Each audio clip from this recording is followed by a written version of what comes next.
आज शाम से ही हुआ। मैं खनकी थी। सर्दी ज्यादा हो रही थी। चांद भी पूरी अबोताब से चमक रहा था। नवंबर की रातें थीं, महीने का आखिर चल रहा था। हवा तेज थी, इसलिए मैंने सोचा घर के तमाम खिड़की दरवाजे बंद कर दूं ताकि सर्दी की शिद्दत में कमी आए। मैं उठी और तमाम कमरों के दरवाजे बंद करने के लिए ऊपर वाली मंजिल पर गई। जैसे ही मैं अपनी बहन के कमरे में दाखिल हुई, मैंने देखा वो अपने बेड पर मौजूद नहीं थी। कमरे की लाइट ऑन थी, दरवाजा खुला हुआ था। मैंने सोचा शायद वॉशरूम में होगी। मैंने 2 मिनट इंतजार किया और फिर आवाजें भी लगाई। जब कोई रिस्पांस नहीं मिला तो मैंने वॉशरूम का दरवाजा खोला। वहां पर भी कोई मौजूद नहीं था। मैंने उसके कमरे की लाइट ऑफ की और दरवाजा बंद करके वहां से नीचे चली गई। नीचे आकर मैंने दूसरे कमरों के दरवाजे बंद किए और दादाजी के कमरे की तरफ चल पड़ी। लेकिन रास्ते में ही मेरे कदम रुक गए। मैंने देखा कि दादाजी और मेरी बहन कोई बातें कर रहे थे। मैंने कदम आहिस्ता आहिस्ता उठाने शुरू कर दिए। मैंने दरवाजे पर हल्की सी नोक की। अंदर से दादाजी की इजाजत की आवाज आई। मैंने दरवाजा खोला और जैसे ही कमरे में दाखिल हुई तो देखा कि मेरी बहन दादाजी की पाँव में मालिश कर रही थी। मैं देखकर हैरान रह गई थी। उसमें तो कभी पानी का गिलास खुद नहीं पाया, फिर इतनी मेहरबानी किस खुशी में हो रही है। असल में जब से अम्मी अबू का इंतकाल हुआ था, हम अपने दादा के साथ रहने लगे थे। मेरी बहन का यूं दादाजी के कमरे में जाना मुझे बड़ा मायूब सा लगा था। मैं हैरान थी कि जो लड़की अपना काम नहीं करती, वो दादा की खिदमत कैसे कर रही है। कोई बात तो जरूर थी जो वो मुझसे छिपा रही थी। मैं अभी नहीं सोचूं। मैं गुम थी कि दादा की आवाज आई, ओ बेटी बैठो। क्या बात है, नींद नहीं आई है क्या? अभी तक जाग रही हो? मुझे देखकर मेरी बहन का रंग फिक से उड़ गया और दादाजी भी हैरान रह गए। मुझे देखकर मैं उन दोनों के चेहरे देखकर परेशानी में सोचने लगी, ऐसी कौन सी खास बात थी जो मेरा आना उनको इतना बुरा लग रहा है। उस वक्त मेरे जहन में कई बातें चल रही थी। मैंने अपने जहन को कई बार ख्यालात से निकाला, मगर फिर भी मेरा जहन पता नहीं क्यों यही सोच रहा था कि कुछ ना कुछ गलत जरूर हो रहा है। दादाजी की आवाज पर मैं चौंकी और कहा, नहीं ऐसी तो कोई बात नहीं है, मैं तो बस सर्दी हो रही थी, इसीलिए कमरों के दरवाजे चेक करने के लिए आई थी। मैं तुम्हारे कमरे में भी गई थी, तुम अपने कमरे में नहीं थी, इसलिए यहाँ आगे देखने के लिए मैं अपनी बहन की तरफ मतवज्जा हुई। आप दोनों की बातें करने की आवाजें बाहर तक जा रही थी, तो मैंने सोचा मैं भी चली जाती हूँ। वैसे तुमने तो कभी खुद से पानी नहीं पिया। और खैर तो है, दादाजी की मालिश कैसे हो रही है? मैंने उसे कहा। मेरे सवाल पर दादाजी और मेरी बहन दोनों ही चौंक गए, जैसे उनकी कोई चोरी पकड़ी गई हो। उनके चेहरों के बदलते रंग देखकर मुझे यकीन हो गया कि दाल में कुछ ना कुछ काला जरूर है। नहीं ओपी, ऐसा तो कुछ नहीं है।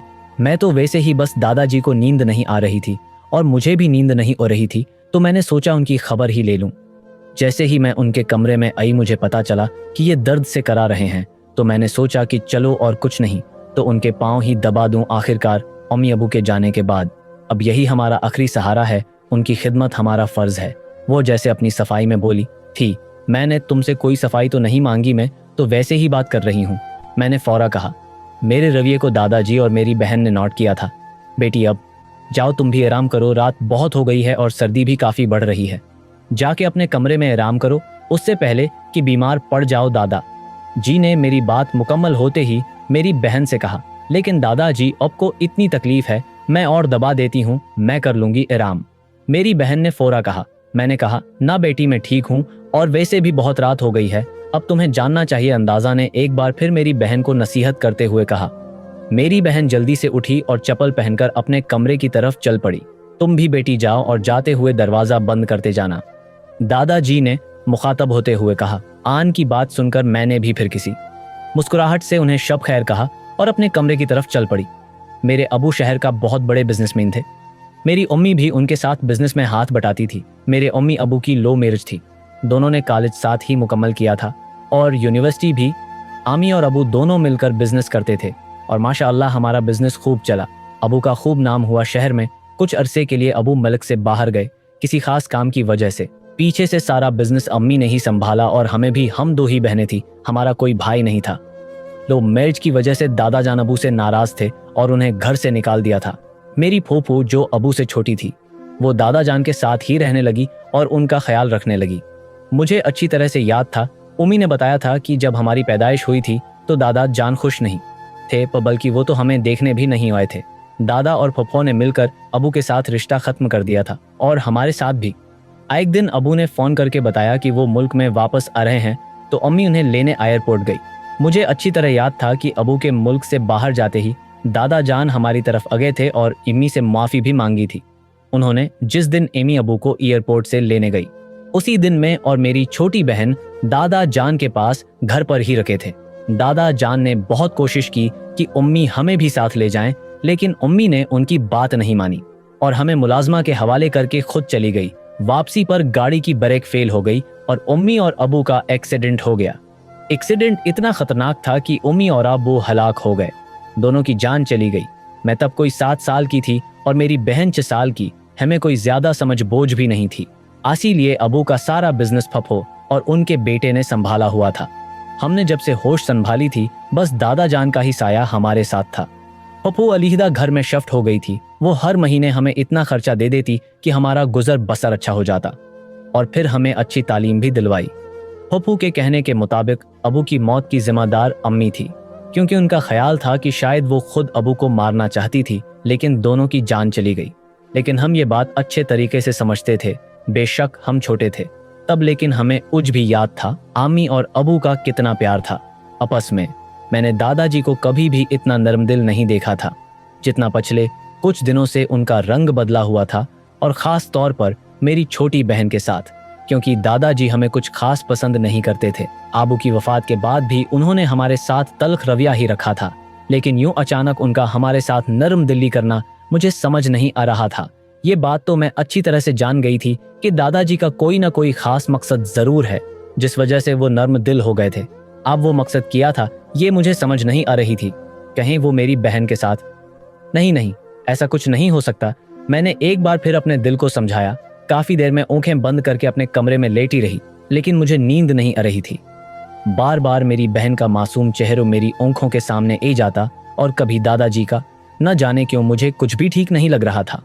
बाहर अब हल्की हल्की बारिश हो रही थी, लेकिन मेरे अंदर वही टूट फूट चल रही थी। जिस कमरे को मैंने ठंड से बचाने के लिए खिड़की बंद की थी, घटन की वजह से मैंने खिड़की दोबारा खोल दी थी। मैं खिड़की के सामने जाकर खुली फजा में सांस ले रही थी। खिड़की से ठंडी हवाएं अब कमरे को सर्द कर रही थी, लेकिन मेरे अंदर वही हलचल चल रही थी। मुझे बार बार एक ही बात खाए जा रही थी कि कहीं मेरी बहन गलत मकसद के लिए इस्तेमाल तो नहीं हो रही। तमाम रात मेरी यूं ही सोच में गुजरी। हवा इतनी सर्द थी कि कमरा बहुत ठंडा हो गया था। मैं बीमार न पड़ जाऊं, इसी सोच से मैंने खिड़की को दोबारा बंद किया और अपने बेड पर ओकर लेट गई। नींद तो जैसे आंखों से रोट ही गई थी। सोचों के बोझ तले मेरी कब ऊँख लगी मुझे कुछ पता ही नहीं चला। सुबह नाश्ते की टेबल पर मैंने देखा कि दादाजी छोटी बहन के साथ कुछ ज्यादा ही नरम मिजाजी का मुजाहिरा कर रहे थे।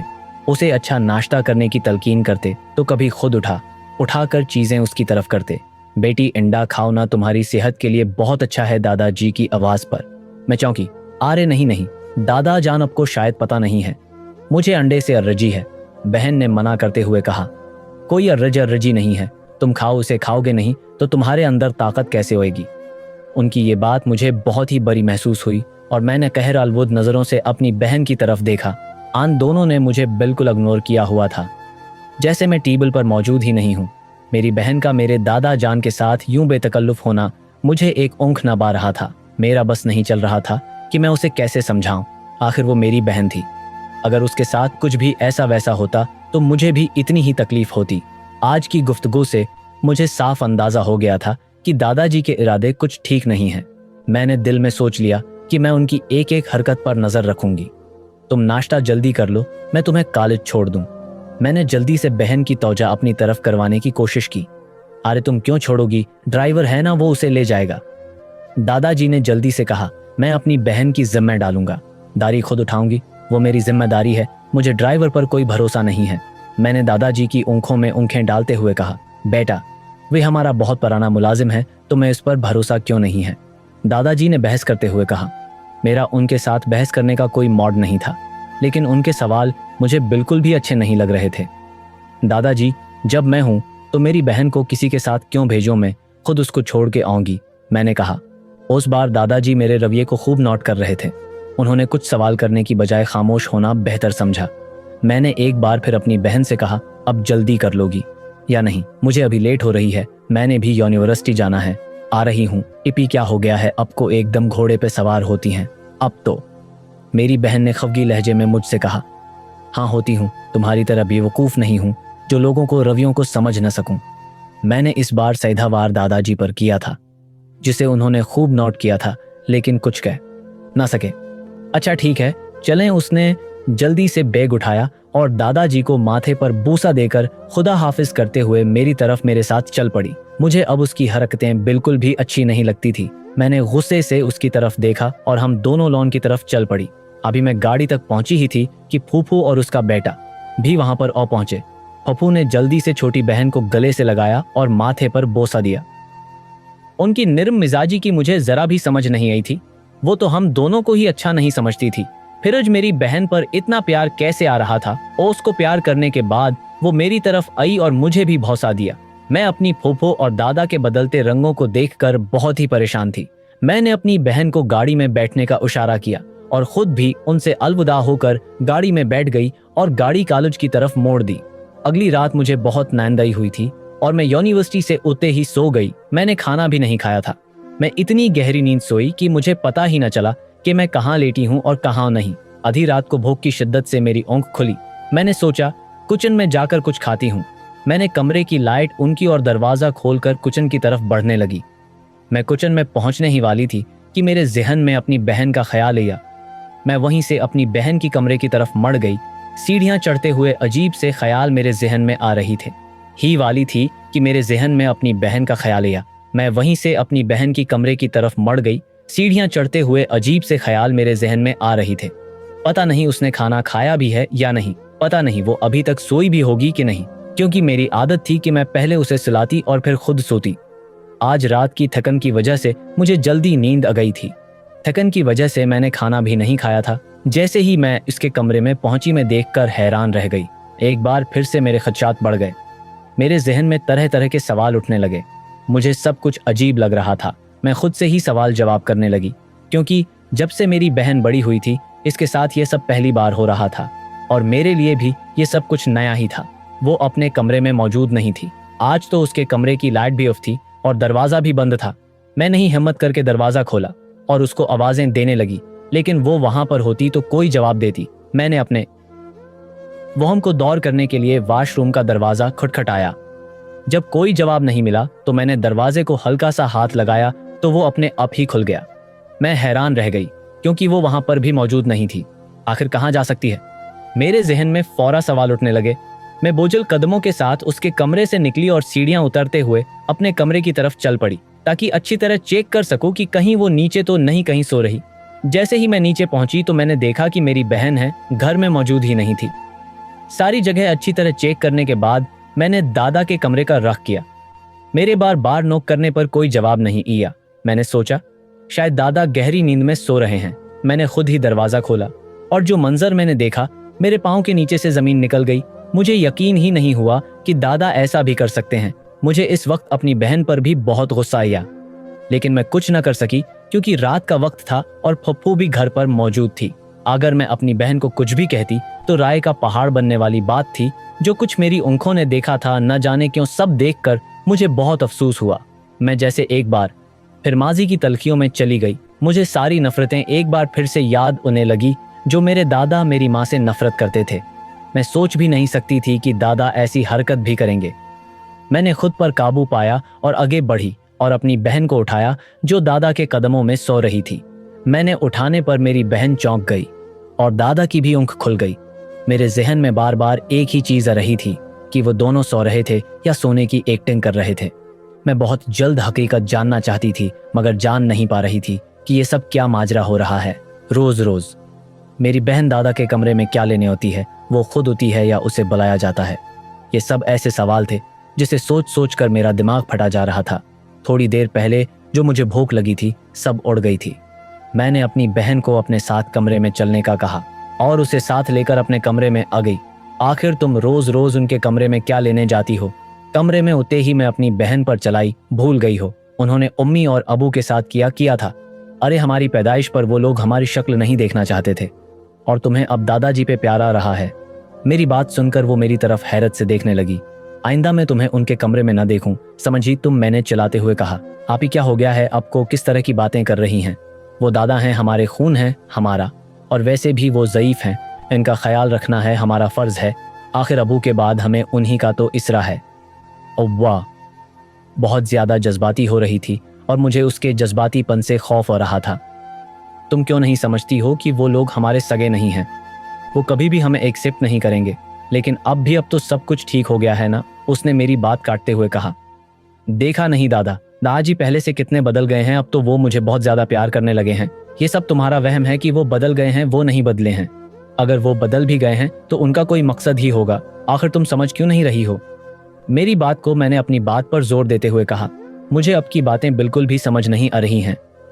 मैं तो इसलिए उनके कमरे में गई थी क्योंकि मुझे डर लग रहा था। मैं अब के कमरे में भी आई थी, मगर अब उस वक्त गहरी नींद सो रही थी, तो मुझे अब को डिस्टर्ब करना मुनासिब नहीं लगा। इसीलिए मैं उनके पास जाके सो गई। उसमें कौन सी बड़ी बात है? अब खामख्वाह ही ऐसे रिएक्ट कर रही हैं। मुझे ऐसे लगा जैसे मेरी बहन भी दादा के साथ मिली हुई है और मुझे बेवकूफ़ बना रही है, क्योंकि उसकी बातों से साफ जाहिर था कि उसे पर कोई भी प्रेशर नहीं डाल रहा। वो अपनी मर्जी से उनके साथ घुलने मिलने की कोशिश कर रही है। वो ये सब कहकर बुस्तर में लेट गई और मैं कुर्सी पर बैठकर उसकी तरफ देखती रह गई। मुझे अपने इस पास हर तरफ धोखा ही धोखा नजर आ रहा था। न जाने क्यों पहली बार मुझे अपनी बहन पर शक होने लगा था। मैंने सोचा था कि अम्मी अबू के जाने के बाद एक वही मेरा उसरा है, लेकिन उसको भी यूं बदलता हुआ देखकर मेरा दिल कट रहा था। मुझे उम्मी अबू की कमी शदत से महसूस हो रही थी। आतने सारे मुनाफिकों के साथ में अकेली लड़ रही थी। मैंने सोचा कि अगर उम्मी अबू उज जिंदा होते तो शायद बात कुछ और ही होती। मैंने यूनिवर्सिटी से ऑफ ली थी और घर पर ही थी। आखिर कब तक मैं ऐसे घर पर बैठकर उसकी रखवाली करती? मैं अब उन सब चीज़ों से तंग आ गई थी। कभी कभी मेरा जी चाहता कि मैं दादा को घर से निकाल दूं, जिस तरह उन्होंने मेरे बाप को घर से निकाला था। लेकिन फिर माशरे के डर से चुप होकर बैठ जाती। लोग क्या कहते हैं कि इस बुढ़ापे में वो दर बदर की ठोकरें खा रहे हैं। लोगों की बातें एक तरफ और मेरी बहन की जिंदगी एक तरफ। घर में मुझे हर कोई मशकूक लग रहा था। सच पूछो तो मेरा दम घटने लगा था।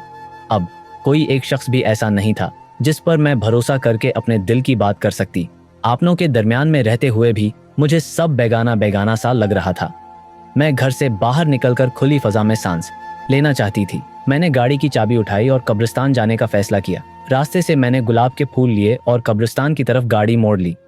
कब्रिस्तान पहुंचकर मैंने गुलाब की पत्तियां अम्मी और अबू की कब्र पर डाली, फातिहा खवानी की और वहीं पर बैठ गई। उनकी कब्र पर जाकर मुझे अजीब सा सुकून मिला। मेरा दिल किया कि यही वो लोग हैं जिनसे मैं अपने दिल की बातें कर सकती हूँ। मैं अबू की कब्र पर बैठकर उनसे बहाने लगी। कोई एक बात भी मेरी जबान से नहीं निकली। इंसू थे कि थमने का नाम नहीं ले रहे थे। गोरन ने जब देखा कि लड़की इस तरह से रो रही है तो वो मेरे पास आकर सर पे हाथ रखकर बोला, बेटी क्या बात है? यूं कब्र पर बैठकर नहीं रोते, उससे मुर्दे को तकलीफ होती है। यही तो एक उसरा है। मेरा यहाँ ना हो तो कहाँ जाऊं? मैंने गोरकन की तरफ देखते हुए कहा। वो मेरे लिए पानी लेने गया और मैंने रोते हुए दिल में कहा, उम्मी अबू अब को इतनी जल्दी नहीं जाना चाहिए था। मैं कैसे संभालूं? अब सब कुछ मेरे हाथों से निकलता ही जा रहा है। पहले एक बहन का उसरा था, लेकिन लगता है कि अब वो भी छिन जाएगा। मैं बहुत ही अकेली हो गई हूँ अबू। आपको और उम्मी को, हम दोनों बहनों को उस तरह से छोड़कर नहीं जाना चाहिए था, इतने सारे मुनाफिकों के दरमियान। मैं क्या करूं? मुझे कुछ भी समझ नहीं आ रहा है। आतने में गोरकन मेरे लिए पानी लेकर आ गया। मैंने थोड़ा सा पानी पिया और गिलास उससे वापस कर दिया और खुद उठकर उम्मी के पास आकर बैठ गई। मैंने कहा, उम्मी अब कहाँ चली गई हैं? मुझे छोड़कर माओं को इतनी जल्दी नहीं जाना चाहिए, खास तौर पर बेटियों की माओं को। माएँ तो बेटियों की परछाई होती हैं ना, और मैं बहुत तकलीफ में हूँ। मुझे अब की कमी बहुत महसूस हो रही है। ये कहते ही आंखों से इंसू जारी हो गए। इंसू थे कि थमने का नाम ही नहीं ले रहे थे। रोते रोते मेरी आंखें बहुत लाल हो चुकी थी।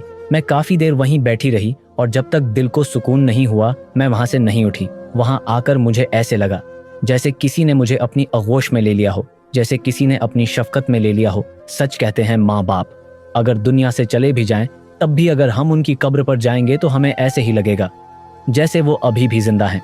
वो हमारी सारी बातें सुन रहे हैं और हमें दिलासा दे रहे हैं। वहां पर जाकर मुझे अजीब सा सुकून मिला था। दिल को जब काफी देर बाद करार आया तो मैंने घर की राह ली। मीम बोझल कदमों से वहां से उठी और गाड़ी की तरफ कदम बढ़ाने लगी। गाड़ी में बैठकर मैं फिर से घर के हालात के बारे में सोचने लगी। जैसे ही मैं घर पहुंची, मैंने देखा कि मेरी बहन दादा के सर की मालिश कर रही थी। मुझसे ये सब बर्दाश्त नहीं हो रहा था। मैंने इन दोनों को आपस में हंस कर बातें करते देखा तो मेरा कलीजा कट गया। मुझे अपनी माँ के साथ की हुई ज्यादतियां याद आती। जहां तक मुझे यकीन था, मुझे लगता था मेरे माँ बाप के कातिल भी मेरे दादा ही हैं। ना वो मेरे बाप को इतना तंग करते हो, ना ही वो मुल्क से बाहर जाते, और न ही वापसी पर उनके साथ ये हादसा होता।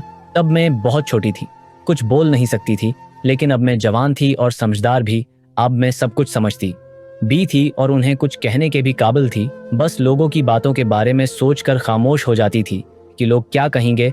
बाप तो मर गया, लेकिन बेटियों ने दादे के साथ कैसा सलूक किया। मेरी बहन की दादा के साथ बेतकल्फियां कुछ ज्यादा ही बढ़ गई थी। पहले तो मैंने सोचा कि मैं अपने दादा के साथ दो टूक बात करूं, लेकिन फिर मुझे लगा कि मुझे अपनी बहन को समझाना चाहिए, क्योंकि मैं इससे पहले बहुत सारे ऐसे किस्से सुन चुकी थी जिसमें बहन और भाई आपस में रिश्ता कायम किए हुए थे, या फिर चचा भतीजी के साथ। मैंने खून के रिश्तों के रंग सफेद होते हुए देखे थे और सुने भी थे। मैं अपने बाप की कब्र को दाग लगता हुआ नहीं देख सकती थी। मैंने सोच लिया था कि मैं आज अपनी बहन से दो टोक बात जरूर करूंगी। वो दोनों आपस में हंस हंस के बातें कर रहे थे, लेकिन जैसे ही मैं करीब आई वो दोनों खामोश हो गए। उनकी खामोशी मुझे बुरी तरह से खटकी। मैंने अपनी बहन को अपने कमरे में बुलाया और कहा, तो मैं ये सब करते हुए शर्म नहीं होती? तुम भूल गई हो सब कुछ। मैं क्या कर रही हूँ अपी, अब को न जाने क्यों कुछ होता जा रहा है, दिन बदन चढ़चढ़ी होती जा रही हैं। मेरी बहन ने मुझसे उखड़े हुए लहजे में कहा। मुझे उसका रवैया बिल्कुल भी अच्छा नहीं लगा। तुम जो दादा के उर्द गुर्द मंडलाती रहती हो, मुझे ये बिल्कुल भी पसंद नहीं है, मैंने दो टूक अल्फाज में कहा। हाँ, तो यूं कहे ना कि अब जीलस हो रही हैं मुझसे, क्योंकि दादा आपको नहीं मुझे ज्यादा अहमियत है देते हैं। उसके मना से ये अल्फाज सुनकर मेरी तो जैसे होश ही उड़ गए। ये मेरी वही बहन थी जो मेरे सामने ऊँख उठाकर बात करना भी पसंद नहीं करती थी और उच कैसे तड़ तड़ जवाब दे रही थी। देखो, मैं ये सब बर्दाश्त नहीं कर सकती कि तुम इस तरह से उनके करीब जाओ, क्या चल रहा है। आखिर अब दोनों के दरमियान मैंने जैसे उखड़े लहजे में बात की तो मेरी बहन ने फौरन चीखते हुए कहा, अब को शर्म नहीं होती? ऐसी बातें करते हुए मेरी बहन होकर किस तरह की घटिया बातें कर रही हैं? मैं घटिया बातें कर रही हूँ और तुम जो घटिया काम कर रही हो वो हापी ऐसा कुछ भी नहीं है। अब क्यों ऐसा सोच रही हैं? वो मेरे बाप के भी बाप हैं। मुझे शर्म आती है कि अब मेरी बहन होकर मेरे बारे में ऐसा सोच रही हैं। वो ये सब कहकर कमरे से बाहर निकल गई। आस का यूं मेरे साथ लड़ना मुझे खटक रहा था। मुझे बिल्कुल भी अच्छा नहीं लग रहा था। मैंने फैसला कर लिया था कि मैं दादा को इस घर से निकाल कर ही दम लूंगी, उससे पहले कि पानी सर से ऊपर हो जाता। मैंने फैसला क्या, आप सिर्फ मुझे उस फैसले पर अमल करना था। मैंने फूफो को फोन किया और कहा कि अब आकर दादाजी को अपने घर ले जाएं, वो यहाँ नहीं रह सकते। मेरी बात सुनकर पप्पू तो जैसे अपने होश ही खो बैठी। वो अपने बेटे के साथ आई। दादा कहीं नहीं जाएंगे, अपी अब का दिमाग तो खराब नहीं हो गया है। मेरी बहन एक बार फिर मेरे मुकाबिल आ गई थी। क्यों नहीं जा सकते? वो उन्होंने भी तो मेरे बाप को घर से निकाला था। मैंने फौरा कहा, जो गलती उन्होंने की थी वो अब क्यों करने जा रही हैं? मेरी बहन ने तहम्मुल से मुझे समझाते हुए कहा, आप ही जो गलती उन्हों से होनी थी वो हो गई। खुदा के लिए अब ये गलती मत दोहराएं। अपने देखा नहीं उसके बाद हमारे घर का क्या हालात हुए, हमने क्या क्या नहीं फेस किया है, किस तरह से फिर दोबारा जिंदगी वहीं पर आकर खड़ी हो गई है। एक दादा ही तो हैं जो हमारे अपने हैं, उनके अलावा हमारा और कौन है? मुझे तुम्हारा दलाइल नहीं सुनने हैं। मैंने बस फैसला कर लिया है कि वो यहाँ तो बिल्कुल भी नहीं रह सकते। मैंने गुस्से से अपनी बहन से कहा, तो फिर अब भी मेरी एक बात सुन लें अपी, अगर वो यहाँ नहीं रहेंगे तो मैं भी यहाँ नहीं रहूंगी। उसने जज्बाती होते हुए कहा, तुम लोगों की खातिर अपनी बहन को छोड़कर जाओगी। मैंने बिल्कुल भी तुम्हारे बारे में ऐसा नहीं सोचा था कि तुम ऐसा करोगी। जो लोग तुम्हारे माँ बाप के नहीं बने वो तुम्हारे कैसे हो सकते हैं? जरूर उन्हें कोई लालच है। तुमसे मेरी बातें बहुत चुपचाप सुनती रहें।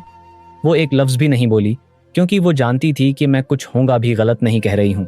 उन्होंने एक सर्द निगाह से मुझे देखा और कहा, ठीक है, तुम दोनों झगड़ा मत करो, मैं इबा को अपने साथ ही ले जाती हूँ। नहीं फूफो, अब ऐसा नहीं करेंगी, दादा हमारे साथ ही रहेंगे, बहन ने एक बार फिर से दोहराया।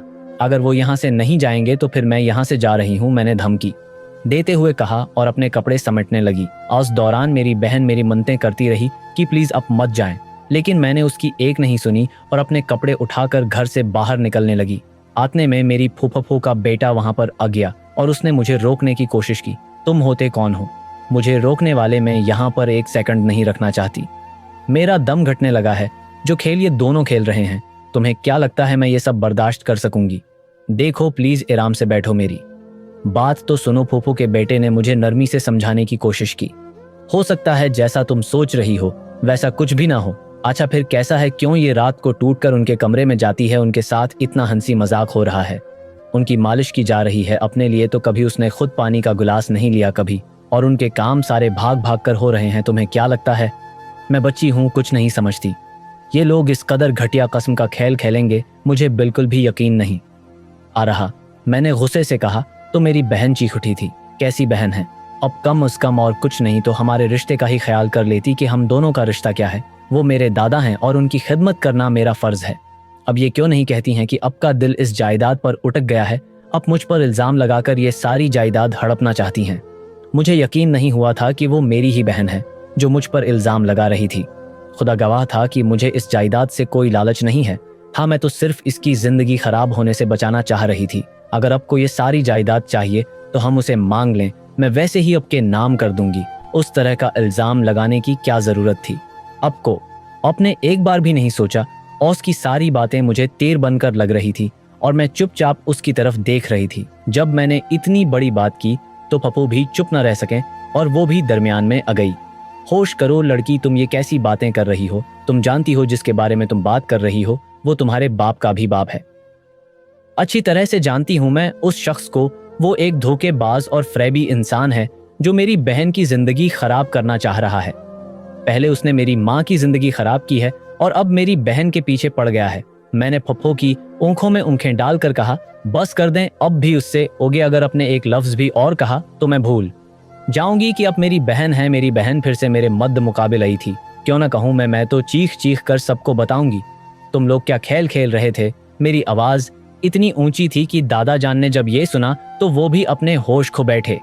मेरी आवाज सुनकर दादा जान अपना दिल पकड़कर बैठ गए। फप्पू का बेटा जिसका नाम एहतिशाम था वो भागकर दादाजी को पकड़ने लगा और मेरे देखते ही देखते फूफू और मेरी बहन भी दादा की तरफ बढ़ी। मुझे लगा कि वो ड्रामा कर रहे हैं। मैंने कहा, ये सब उनका नाटक है। अब जब बात उन पर आई है तो अपना दिल पकड़कर बैठ गए हैं। पहले ऐसे काम ही क्यों करते हैं कि बाद में दिल पकड़ना पड़े? खुदा का वास्ता है अब चुप कर जाएं। अगर दादा कुछ भी हुआ तो मैं आपको कभी माफ नहीं करूंगी।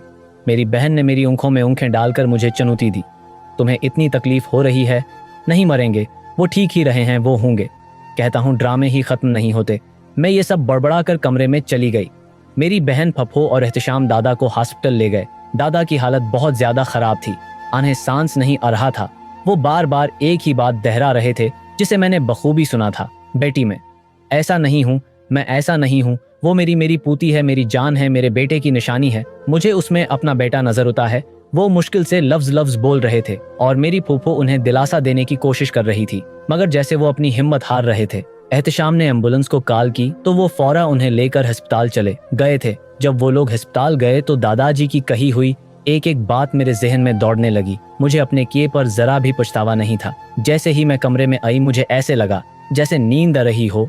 मैं वहीं सोफे पर उनके मोंदे बैठी थी कि अचानक मुझे लगा जैसे मेरी माँ की आवाज आई हो, ये तुमने क्या क्या बेटा? तुम तो ऐसी नहीं थी। मैं तो तुम्हें बहुत समझदार समझती थी। मैं तो समझती थी कि मेरी बेटी माफ करने वाली होगी, दरगुजर करने वाली होगी, मगर तुम वही पुरानी बातों को दिल में लेकर बैठी हो। आज तुम में और तुम्हारे दादा में कोई फर्क नहीं रहा। जैसे वो हमारी मौत की वजह बने थे वैसे ही तुम उनकी मौत की वजह बनी हो। और उससे पहले उन्हें कुछ हो जाओ, जाकर उनसे माफी मांगो, क्योंकि उस वक्त तुम गलत हो। तो मैं और किसी पर नहीं तो अपनी बहन पर तो भरोसा करना चाहिए था ना। उसकी किरदार की गवाही देने से पहले तुम्हें यह सोचना चाहिए था कि वो तुम्हारी बहन है और कोई ऐसा काम नहीं कर सकती जिससे तुम्हें शर्मिंदगी हो या तुम्हारे माँ बाप की इज्जत नीलाम हो। बेटा, खून जितना भी सफेद हो जाए, खून खून ही होता है। वो कोई गैर नहीं थे, तुम्हारे दादा थे। अगर उसने हमदर्दी में आकर उनकी थोड़ी बहुत खिदमत कर ली तो कोई एहसान नहीं क्या? ये सब तुम लोगों का फर्ज था। तुम्हारे अबू के बाद अब वो तुम्हारी जिम्मेदारी थी, क्योंकि अगर उनका बेटा होता तो वो भी उनका ऐसे ही ख्याल रखता। मैं जल्दी से हड़बड़ा कर उठी। जब मैं उठी तो मेरे आंखों से आंसू रवां हो गए, क्योंकि वाकई मुझसे गलती हुई थी। ऐसा कुछ भी नहीं था जैसा मैंने सोचा था, वाकई में गलत थी। जैसे ही मुझे अपनी गलती का एहसास हुआ मैं फौरा हॉस्पिटल की तरफ बागी में सीढ़ियां उतर ही रही थी कि मुझे अपनी बहन सीढ़ियां चढ़ते हुए नजर आई। बताओ दादा, अबू की तबीयत कैसी है? मैंने फौरा पूछा। जिंदा हैं, अभी कुछ नहीं हुआ है उन्हें और मरे नहीं हैं। हालांकि कसर तो अपने कोई नहीं छोड़ी थी उन्हें मारने की। अभी भी उनकी हालत खतरे से बाहर नहीं है। मुझे तो अब पर अफसोस होता है कि अब जैसी पढ़ी लिखी लड़की भी ऐसा सोच सकती है। इतनी घटिया सोच रख सकती है? आपने कैसे सोच लिया कि मैं कोई भी ऐसा कदम उठाऊंगी जिससे उम्मी अबू की कब्र को दाग लगे, और वो भी ऐसे शख्स के साथ जो मेरा रिश्ते में बाप का भी बाप हो? आप ही मैं और एहतिशाम एक दूसरे को पसंद करते हैं। हम शादी करना चाहते थे, इसीलिए मैं रात को इस दिन दादा के कमरे में गई थी, क्योंकि दादा मेरी शादी अपने किसी दोस्त के बेटे के साथ करना चाहते थे। उससे पहले कि वो अपने दोस्त को जबान देते, मैंने सोचा मैं इनसे बात कर लूं और सारी बात कह दूं। आने जब मैंने अपनी हकीकत बताई तो उन्होंने मेरी शादी एहतिशाम के साथ करने का वादा किया, और अब को मैं उसलिए नहीं बताया क्योंकि अब फूफो को बिल्कुल भी पसंद नहीं करती थी। आपके पास क्या सबूत है कि हमारे माँ बाप के साथ जो कुछ भी हुआ वो दादा और पप्पो की वजह से हुआ? आप ही अम्मी अबू की जिंदगी इतनी ही लिखी थी, वो अपनी इतनी ही जिंदगी लिखवा कर ओए थे, उसमें दादा या फूफो का कोई कसूर नहीं है। आपने ख्वामख्वाह में इनसे इतनी नफरत पाल रखी है। आपने एक बार भी नहीं सोचा कि वो बूढ़े शख्स मुझ जैसे यतीम लड़की के सर पर शफकत का हाथ रख रहे थे, जिससे अपने कोई और ही रंग देकर पेश किया, और न सिर्फ मुझे रसवा किया बल्कि उनको भी ठेस पहुंचाई। अपनी बहन के मना से सारी सच्चाई सुनकर मेरी आंखें खुली की खुली रह गई। मुझे लगने लगा था कि वाकई में से बहुत बड़ा गुनाह हो गया है। मुझे कोई भी बात तस्दीक या बगैर नहीं करनी चाहिए थी। मैं एहतिशाम को बार बार फ़ोन कर रही थी, लेकिन उसका फ़ोन लग नहीं रहा था। मैं बेचैनी से अपने कमरे में टहल रही थी कि अचानक मुझे फूफो का ख्याल आया। मैंने सोचा फूफो को फ़ोन करती हूँ। मैं कुछ सोचकर फूफो का नंबर डायल करने लगी और एकदम से रख गई। मुझे याद आया कि मैंने उनके बाप पर कितना घटिया इल्ज़ाम लगाया था। वो मुझे कभी भी माफ़ नहीं करेंगी, क्योंकि उनकी बाप के तबीयत बिगड़ने की सबसे बड़ी वजह में ही थी। मैंने अपनी बहन के कमरे का रुख किया। जैसे ही मैं कमरे में पहुंची तो मैंने देखा कि वो अपने कमरे में मौजूद नहीं थी। मुलाजमा से पूछने पर पता चला कि वो खाना लेकर हॉस्पिटल जा चुकी है। मैंने सोचा कि मैं खुद अस्पताल चली जाती हूँ, लेकिन किस मना से जाती? फप्पो, एहतिशाम और दादा अबू का सामना कैसे करती? कुछ देर सोचने के बाद मैंने फैसला किया कि मुझे हर हाल में अस्पताल जाना चाहिए। इन सब से माफ़ी मांगनी चाहिए जिनका मैंने बहुत दिल दिखाया है। ये सोचकर मैंने गाड़ी की चाबी उठाई और जल्दी से गाड़ी में बैठ गई। मैंने गाड़ी अस्पताल वाली सड़क पर डाल दी। जब मैं वहां पर पहुंची तो एहतिशाम और फप्पो ने मुझे देखकर रख बदल दिया। शायद वो मुझसे बात नहीं करना चाहते थे, और करते भी कैसे। आखिरकार उन सब की वजह में जो थी, मैंने देखा मेरी बहन भी वहां पर खड़ी उनसे बहा रही थी। मुझे कुछ भी ठीक नहीं लगा तो मैं उसके पास चली गई और कहा, तुमने मुझे बताया भी नहीं और अकेली अस्पताल चली गई। मुझे बता देती तो मैं भी तुम्हारे साथ आ जाती। आपको बताकर मैं क्या करती? ताकि दादा की तबीयत और बिगड़ जाती। यहाँ पर आकर अपने क्या करना था? वैसे भी घर में कर तो चुकी थी सब। मेरी बहन ने तंजिया लहजे में मुझसे कहा, क्या तुम अपनी बहन को माफ नहीं कर सकती? मैं बहुत शर्मिंदा हूँ अपने किए पर। मैंने नजर चराते हुए कहा, शर्मिंदा? अब को शर्मिंदा होने की क्या जरूरत है? अब तो उस घर की मालिक है ना। बहुत नाज है। अब को दादा अबू को वहां से निकालना चाहती थी। अब वो ठीक हो जाए तो मैं खुद ही उन्हें अब के साथ नहीं रहने दूंगी। मेरी बहन बहुत गुस्से में थी। आतने में फूफो उसके पास आई और उसे समझाने लगी, बेटा ये हॉस्पिटल है, यहाँ पर हम लड़ने नहीं आए हैं। उसे अपनी गलती का एहसास हो गया है। हमारे लिए यही काफी है। बस दुआ करो अबा को होश जाए। फप्पो के मना से ये बात सुनकर मेरी आंखों से इंसू निकल हुए और मैंने फप्पो के गले लगते हुए कहा, मुझे माफ कर दें। मैंने सारी जिंदगी आपको अपनी माँ बाप का कातिल ठहराया। उज मेरी वजह से दादा अबू इस हालत में पहुंच रहे हैं। फप्पो ने मुझे तसल्ली दी और कहा, देखो बेटा, तुम्हारी नफरत एक तरफ, मगर तुम्हें उस कदर नहीं करना चाहिए था कि तुम अपने बाप के बाप पर और अपनी ही बहन पर इल्जाम लगाती। तुमने एक बार भी नहीं सोचा कि हो सकता है हकीकत कुछ और हो। मैंने रोते हुए कहा, फूफो मैं अंधी हो गई थी। नफरत ने मुझे जलाकर रख कर दिया था। मैं कुछ समझ ही नहीं पाई कि दादा का मकसद क्या है। मैं दादा को कभी समझ ही नहीं पाई और न ही कभी आपको समझ सकी। मैं समझ सकती हूँ तुम्हारे माँ बाप से हमें नफरत नहीं थी। हाँ बा, कुछ देर के लिए उनसे नाराज जरूर थे, मगर कोई भी माँ बाप अपनी औलाद से इतनी देर तक नाराज नहीं रह सकता। आखिर को वो उनके बेटे थे और हर माँ बाप के दिल में बहुत सारे अरमान होते हैं अपने बच्चों को लेकर। जब इन्हें वो अरमान पूरे नजर नहीं आए तो उन्होंने नाराजगी का रास्ता अख्तियार किया, और वो क्या कर सकते थे। और फिर तुम्हारी माँ ने भी कभी तुम्हारे दादा को अपना बाप तस्लीम नहीं किया था। उसने हमेशा हकीकत तुम लोगों से छिपाई। तुम्हारे दादा ने इनकी जिंदगी में ही उन्हें अपनी बहू तस्लीम कर लिया था। जिस रोज तुम्हारे अबू का एक्सीडेंट हुआ, इस रोज तुम्हारे दादा को अटैक आया था। शायद तुम लोगों को नहीं पता, कोई भी बाप जितना भी पत्थर दिल हो, औलाद के सामने हो बिल्कुल गुलाब का फूल ही होता है। अपनी फप्पो के मना से ये सच्चाई सुनकर मैं और ज्यादा शर्मिंदा हो गई थी। अब मुझे सिर्फ अपने दादा के होश में होने का इंतजार था ताकि मैं उनसे माफी मांग सकती। आतने में एक डॉक्टर ने आकर बताया कि दादा को होश आ गया है, हम उनसे मिल सकते हैं। सबसे पहले मैं भाग दादा की कमरे में गई और जाकर दादा के गले लग गई और फूट फूट कर रोने लगी। दादा, मुझे माफ कर दें, मैंने बहुत बड़ा गुनाह किया है। मैंने आपको बहुत दुख पहुंचाया है, खुदा के लिए मुझे माफ कर दें। मैं ज़ारो कुतार रो रही थी। दादा ने शफकत से अपना हाथ मेरे सिर पर रखा और कहा, नहीं बेटी, वो मुझे गनहगार मत करो। मैं क़यामत के दिन अपने बेटे को जाकर क्या मना दिखाऊंगा कि मैंने उसकी बेटी के इतने उनसो ज़ायक क्यों किए। तुम दोनों ही मेरे जिगर का टुकड़ा हो। वो अलग बात है कि तुमने कभी मुझे अपना बाप की जगह नहीं दी। दादा ने एक बार फिर शफकत से मुझे सीने से लगाया। उस वक्त मुझे ऐसे लगा जैसे मैं अपने बाप के साथ लपटी हुई हूँ। दादा को होश होते ही मेरी बहन भी दादा से चमट गई। मैं अब को कहीं नहीं जाने दूंगी, अब मेरे साथ ही रहेंगे। दादा, उसकी ये बात मुझे एक बार फिर से शर्मिंदा कर गई। आपको कुछ नहीं होगा, मैं अब के साथ हूँ। मैंने अपनी बहन से भी माफी मांगी और दादा से भी। आन दोनों ने मुझे माफ कर दिया। अब दादा अबू की तबीयत काफी बेहतर है थी तो हम उन्हें लेकर घर आ गए। घर उकर दादा ने मुझसे शाम और मेरी बहन के रिश्ते के बारे में बात की, जिस पर मैंने खुशी खुशी से हाँ कर दी और कुछ ही दिनों में उनकी शादी भी तय कर दी।